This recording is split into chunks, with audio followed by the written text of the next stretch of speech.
பொண்டாட்டி சரியில்லையா கணவர்கள் சொல்றாங்க, கணவர்கள் கூடாது பொண்டாட்டி சொல்றாங்க. காளி கோட்டிலே இன்று நடக்கும் சண்டையா, பிள்ளைகள் வாழ்க்கைதான் நடுத்தெருவில் நிற்கிறதே.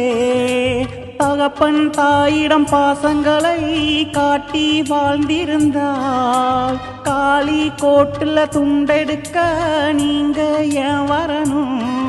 இன்று வாழ்ந்த வாழ்க்கை காலம் எல்லாம் மாறினதே. அன்புள்ள சொந்தங்களே, உங்கள் வாழ்க்கையை உணர்ந்து கொண்டு வீட்டுக்குள் இருந்திடுங்க, வெளிக்கோட்டுக்கு வந்திடாத